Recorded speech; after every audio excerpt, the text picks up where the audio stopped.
It is my privilege today to welcome to the show California mom and attorney Erin Friday, who is a leader of the parent advocacy group Our Duty. They work to really support parents who are facing the issue of gender identity with their children. Erin, thank you for the work that you're doing and for joining us on the show today. Oh, thank you for having me. So let's start with your family's story. I know you all have journeyed through this. That's what brought you into this advocacy space of talking about the issue of transgenderism. What happened in your own daughter's life that she started to get interested or became introduced to the idea of being transgender? Well, it really started for my daughter in 7th grade when she went to her comprehensive sex ed class at her public school.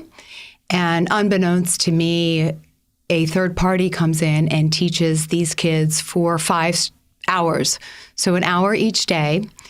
And 1 hour was dedicated to gender identity with the genderbread man and all of the kind of pictorials of you could have a female body and a male brain. And so the seed was planted after that class.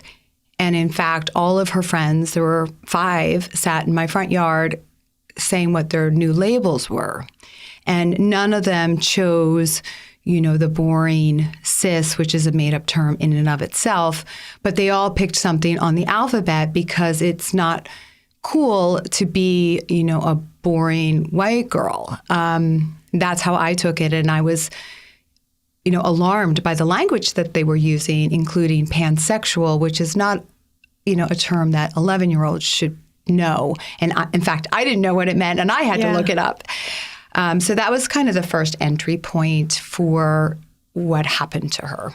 So that sounds pretty immediate. I mean, she has this class in school, and then it was right away that she and all of her friends were sort of saying, hey, we don't want the label of female anymore. We're going to pick new labels. Yes, but I didn't know how important that moment was. Okay. Later I did, because I went to the parenting class, because I thought, well, what are they learning at school? And what gobsmacked me also was, I was a volunteer at this school. I knew all the teachers by name. I got the volunteer award, So I was in the classroom all the time. And so I was really confused why these teachers who I considered friends would be teaching this nonsense. And that's when I learned that a third party comes in. And then I went to that third party's class. And that's when my eyes really opened up to the lies that they're teaching our kids at school. In that class, they talked about males being G.I. Joe and females being Barbie, and that there's a spectrum in between. And of course, my hand shot up and said, well, then are we all trans? Because there is no such thing as a Barbie and G.I. Joe. They gave out a page with all these different gender identities, demi boy. I mean, most of them they just didn't make any sense. And of course, my hand keeps shooting up saying, this doesn't make any sense. Don't we teach our children just to be? Why are we putting them in boxes? Why are we labeling them? Why are we introducing sexual language? And I was pretty much told to be quiet. And, what also confused me is I was the only parent kind of questioning them. And of course, that worried me terribly, is what is happening. Fast forward a year later, my daughter moved from, one label, which, she started with pansexual, which is a nonsense label when you're 11 because you're not sexual at all. And so then she moved from that, she moved to lesbian, then she, over the pandemic, landed on trans. Okay. And how long did she identify as trans, and what did that look like? She identified as trans for about 1.5 years, at least from what we knew, because she was doing things in secret, of course. She had secret social media accounts. We thought we were smart parents. We thought we were on it. The kids are just more technologically advanced. And so she had fake, like shadow accounts where she had a trans identity. And but over the pandemic is when we really learned it, because her public school changed her name to a male name and used male pronouns, without, of course, involving us. This school never met my daughter because it was the pandemic, and she never stood in their doors or in a classroom. Wow. And so we pulled her from that school because I thought, what an overreach. Yeah. And the school used, the term safe. We need to be a safe space. Well, she's in my home.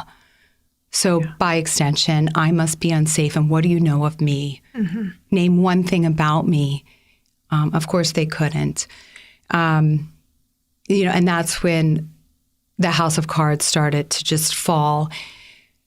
And I need to just back up a little bit before she actually, came out with the new name and whatnot. Her mental health had plummeted severely.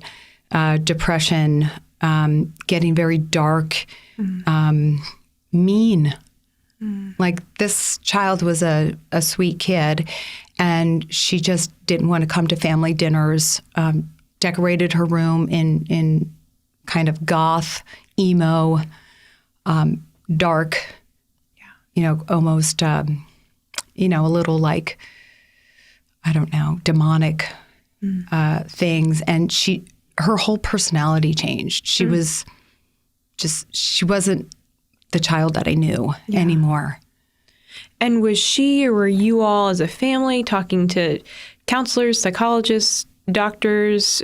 Was there any kind of that input coming in? Well, there was. I mean, we of course quickly engaged a psychologist. Again, I was clueless that we should have vetted her. We should have understood whether she's an affirming psychologist or not. She, of course, was an affirming psychologist, as they pretty much all are in California. Yeah. She quickly told us that we needed to call her by the male name and male pronoun, or she would commit suicide. She cited a study that said 41% chance of kids committing suicide. She didn't read the study. I know that because I queried her about the study after I read it, and it was clear she's just taking a headline and regurgitating it. I found out that she used Diane Aronsaf as her mentor in transgender kids, using her terms. And who is Diane, if you would? So Diane Aronsaf is a psychologist at UCSF. Mm-hmm. Her claim to fame is that she believed in the satanic panic, which of course was debunked, and she believes in the transgender child, and says things as moronic as when a child is unbuttoning their onesie to turn it into like a dress, that is gender communicating. Another insipid statement of hers is that if a little girl rips barrettes out of her hair, she is gender communicating. So in my mind, she's a quack. I mean, the absurdity, anybody who's had children understands that children will rip off their mittens. And what does that mean? That they identify as an iguana? I mean, I don't know. I mean, it's just nonsensical. And this psychologist also told me that my memory of my child was false. When I talked about how girly my daughter was, actually contrary to me, because I'm not girly, and she was really girly and into Barbies and American Girl doll and Little Ponies and all of that. And she said, well, she was hiding her true gender identity. I mean, that's just so absurd. Sign her up for a Mensa because you think my 2-year-old was planning on outing herself when she was, 14 or 13 and she had been planning this. Like, that's amazing. So it reinforced that there's no science behind this, that this is all smoke and mirrors and it's made up. And so, of course, we fired the psychologist. Yeah. How were you doing at that point as a mom? What was running through your head? I was not doing well. Of course, I wasn't doing well. I was terrified, and you question how you were as a parent. What did I do to create this? What did I miss? You, of course, kick yourself for giving the phone. For not checking enough, for not being smart enough to see that there was, shadow social media. There was another thing that I did, and I don't know how I feel about it now, but there were friends of hers that I knew were damaged children, and they were the influences on my daughter. But I felt as a parent that I'm a parent to all kids, and I didn't want to, the sins of the parents should not be placed on the children. So I let my daughter have relationships with these kids, and they influenced her, to concretize her gender identity more so. And again, I don't know how I feel about that because I don't think, I feel sorry for these kids too. Of course. But in hindsight, I should have, barred them. Yeah, yeah. So what was your daughter's full journey, and what made her ultimately desist and come to a place where she said, "No, I'm not transgender"? So that's these are long. It's long going in, it's long going out, and I don't know exactly, and I probably never will, what the recipe was because I threw everything at it. At one point, you're kind of counseled to keep having this relationship with your child, and that's the most important thing. And I took a kind of a different tact with that. Not that I wasn't loving towards her, but I decided that I was going to set boundaries and I was going to hold the line on those boundaries, and they were not going to be crossed. I took the phone, so that was key. And a lot of parents will say they can't do that. You can, and you must, if you want to get your child out of this. And your child will hate you, and you have to be strong enough. Your love for your child has to be strong enough to take their vitriol. And it's very, very hard. I spent many nights crying myself to sleep. Some days I didn't get out of bed. But you still have to do it, because now there's not a day that doesn't go by that my daughter doesn't say that she loves me. So you can take the hate because you know what the end is going to be. Yeah. Hopefully. And even if my daughter didn't come back to have a relationship with me, which I knew she would, but even if she didn't, I saved her from being a lifelong medical patient. So I would do it again. So I took the phone. We dropped the friends. We moved to a private school, which wasn't as helpful as I thought it would be. But, just getting her away from the people who thought that she was transgender, which is it's a really important part of the parenting piece, is you have to give your kid an out because they're going to be embarrassed. Yeah. And you need to pull them from the people who kind of concretized that gender identity. And you need to be the fall person. So I was the fall person. She wasn't allowed to get her phone back until she went by her real name again. That way she can point and say, my mom's the jerk. I have to be called by my female name now. Yeah. So we did that. We sent her to some overnight camps, which I don't think you can do anymore because they're all captured. But we made her, they were give back camps. They were, you need to help save the reefs. And so she's weeding, she's working hard, she's tired, She doesn't have time to ruminate at night because she's been working all day. And she's also learning how powerful her female body is. Yeah. So that, I think, was really important. And then I hit this stuff straight on. I started to protest. And I had all my protest signs around the house. I made it very clear, I do not believe in this. Yeah. Your mother, who you used to respect and who you used to think was intelligent, doesn't believe in this. And I am not an activist by trade. And I'm like, but your mom's doing this crazy thing. Yeah. She's going out there with signs and and then I had books all over my house. Abigail Schreier's book was in every room. You couldn't miss it. Erin Brewer's book was in every room. Maria Keffler's. Like, I made it very clear. I had boxes of them. Yeah. That we don't believe in this. Yeah. And I think that was an important thing. And then we did some. I did some. I call them drive-bys. Because I would make her listen to cult podcasts with me. And so we'd be on a long drive and we'd listen to the Moonies and we'd listen to this cult and the Vow and whatever. And then after a couple of them, I would say, some people think transgenderism is a cult. And I'd walk away. Yeah. And let her think about it. Think about it.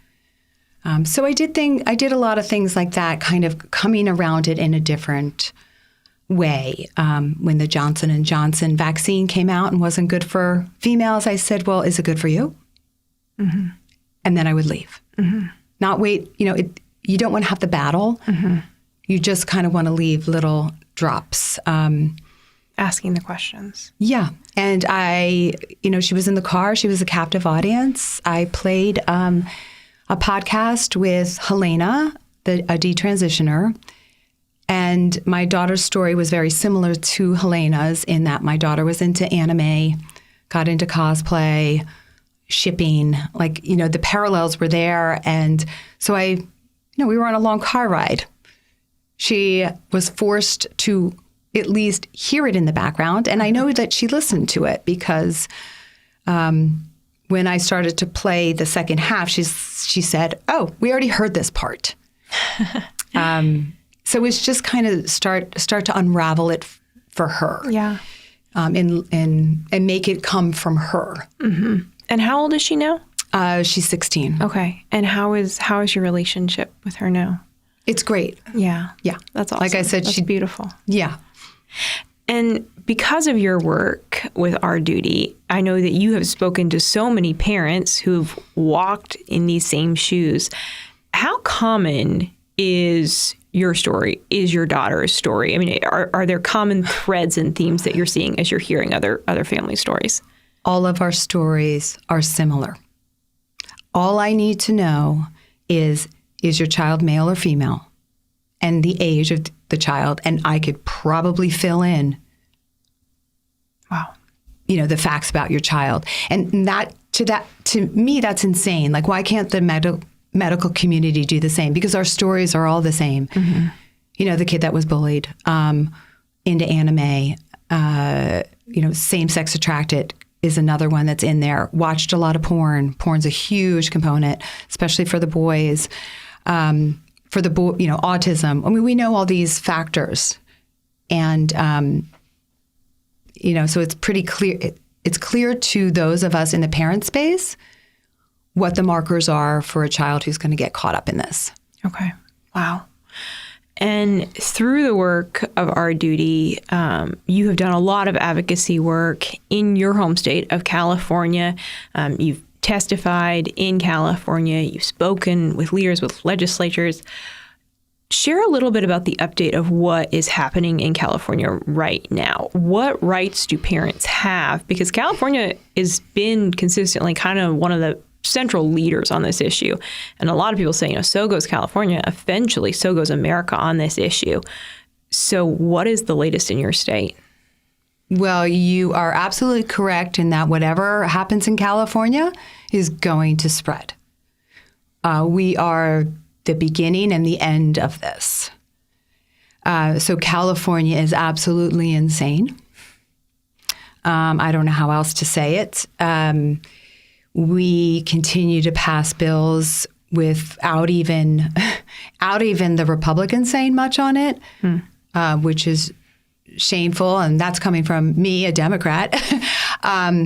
But we just keep passing bill after bill after bill, taking away parental rights and pushing the gender agenda. And I can see now how each one of the bills that pass, how they are used as stepping stones for the next bills. So soon, right now, the first bill that I testified against was an insurance bill that requires insurance carriers to keep secrets from parents who pay for the insurance, that if their child, and this is over 18, I still call them children, anybody under 25, but if they are on their parents' insurance policy and they get a double mastectomy, well, the parents pay for it and they have no idea that their insurance is paying for it. And they have no way of knowing that it even occurred. So again, it's this breakup of like parents are nefarious, we are evil, and we are bad. And that's how they come out of the gate on everything. We have been called terrorists. A mom testifying is called a terrorist. We testified we spoke at a school board meeting, and the vitriol after that was, and we're all Democrats, by the way. We're all Democrats up at the microphone, getting told that we're right-wing bigots, homophobes. We can bring a lesbian up at the microphone, and they will still call us that. So it's just name-calling. But California just continuously gets worse. But in 2023, our duty has decided that they're going to go on the offensive. I don't want to play defense anymore. I don't want to be begging the lawmakers to veto bills. I want to propose bills to safeguard our kids, because parents should know that their child is being called another name at school. Mm-hmm. Mm-hmm. That is a medical intervention to change a child's name. Parents should know if the child is going to school and going into a trans closet and changing their clothes at school. Mm-hmm. And that happens in California. Parents should know that schools are giving out trans tape so that girls can, tape down their breasts, and boys can, tape down their genitals. And girls can ball it up and create a fake genital. Parents should know this, and parents should have the right to stop it. California has just funded 10,000 new school counselors, 10,000. And that sounds like a good thing. Like in my former life, I would have been like, that's great, because mental health is such a problem for our kids. But I know that those 10,000 new school counselors are 10,000 new indoctrinators. They are 10,000 new secret keepers. Because once a child goes to a school counselor, parents don't even know. They don't have a right to know that their child is going to a counselor every single day. Yeah. Why did you decide that you were going to speak out on this issue as a parent? Because for a while, you said, I'll tell my story, but I'll do it anonymously. And then you said, no, I'm going to go public, so public that now you're on the forefront of advocacy. Why? Someone has to do it. And it's 2 years later. And it's pretty safe out there now to be an advocate and to be in your name. People are told that they're going to lose their jobs, and maybe that does happen. But there's other jobs to be had. Me personally, if I can't stand up for children, I have no morals. So I will stand up for children 100 out of 100 times. The movement is growing, and so more and more parents are standing up. And what parents are also finding is that they're not losing their jobs. from standing up. So more people stand up. More people call in now against these bills. And we need, you need to create a crowd of courageous people because they can't cancel us all. Mm-hmm.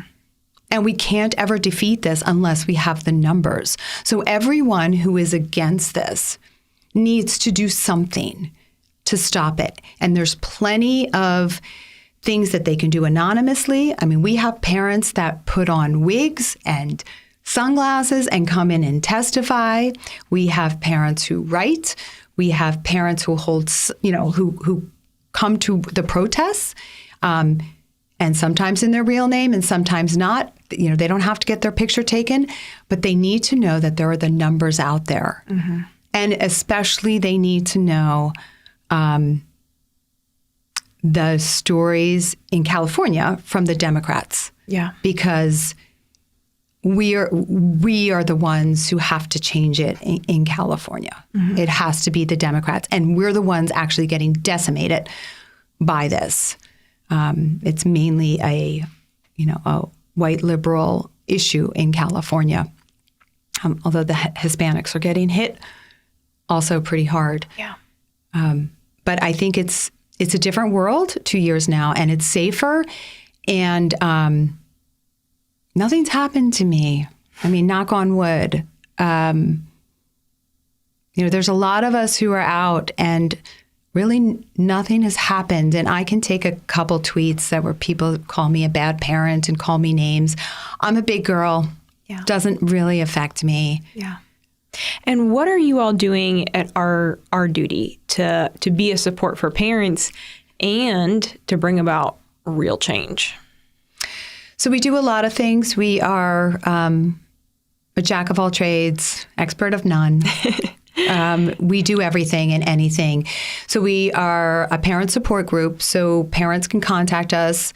Then we usually send them out to other groups that are more of the crying on the shoulder groups, because we don't do that so much as connect them with other parents. Mm-hmm. And other parent groups. We connect them with therapists and psychiatrists that we have vetted that we think would be helpful for their kids. And then we do a lot of advocacy. So we did a protest against the AAP in Anaheim in October. And we joined forces with conservative groups, lesbian groups, all different groups, because that's how we're going to defeat this.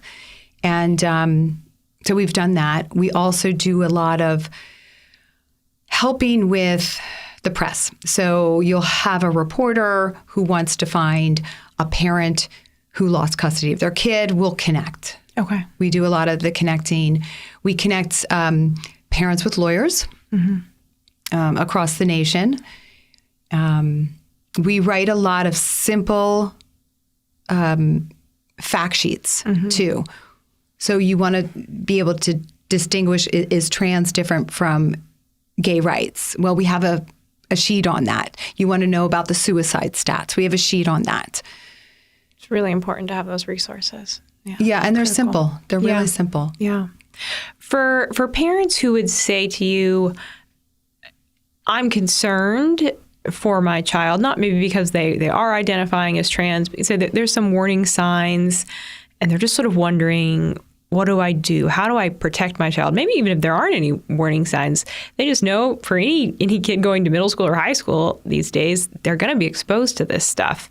How can parents protect their kids? Well, I'm going to just do it California-centric because we have the worst laws, so it can be used in other states. So there's a lot of things that parents can do. So first and foremost, know the curriculum at your school. Mm-hmm. Read every book that your child is assigned at school before your child reads it. Yeah. Know your teachers. Go in that classroom and take a look around that classroom, not just for the welcome posters or, the pride flag, but go beyond that and look at all the books on the bookshelf. Mm-hmm. Does anything alarm you? If it does, pull your kid out of that class. Yeah. Don't wait for it to happen. be in that classroom when your kids are TK and kindergarten. Go for those read alouds and see what those teachers are reading to your student, because those teachers hide it. So they may not have the books on the shelf, but those circles on the carpet that every kid loves. Reading time. Be in that classroom and see what that teacher's teaching. Yeah, and note it and report on it. Go to the school board meetings. Read to your child the opposite books, the books that show how amazing their human body is. Reinforce that. Yeah. Reinforce two sexes. Teach your child how to respond with, when you're asked pronouns, the polite way to respond, not snarky. But, there's papers that get sent home in the beginning of school. They ask if your child can take surveys. No, no, no, no. Every survey, no. There's an assembly at the school. Go to it. Pull your kid out of it if you don't like the assembly. Yeah. Read every one of your kids' assignments. It's okay to say, I need another assignment for my child. I'm not comfortable with this one. See what the teachers do. Yeah. They may or may not capitulate. I mean, we have a kid, I think this is so fantastic. A California high school student was asked what his belief was with gender ideology, and he said, I don't believe it. He got an F. Mom was so proud. It's okay. Yep. It's okay. So, yeah, you have to be on it with your kids. And that phone, okay, you need to know. The Switch, I should get some money for advertising for the Switch. The Switch has no connection to the internet. So no strangers can get on that device. Okay. So you want to give your kid a device, give them the Switch. Pinterest has direct messaging. Like you think it's, just an art, like cool, like, no, this is how they get to your kids. Just be in the know. It's painful, it's annoying, it's time consuming, but you need to know everything that your child is being exposed to. Yeah. And for any parents listening who want to find more resources, any advocates who just want to get involved, you can visit ourduty.group to learn more. But Erin, thank you. We really appreciate your time. We appreciate the work that you're doing. It's just really incredible to see how you are all in on this, and we need more parents like you out there doing this. So thank you. Thank you.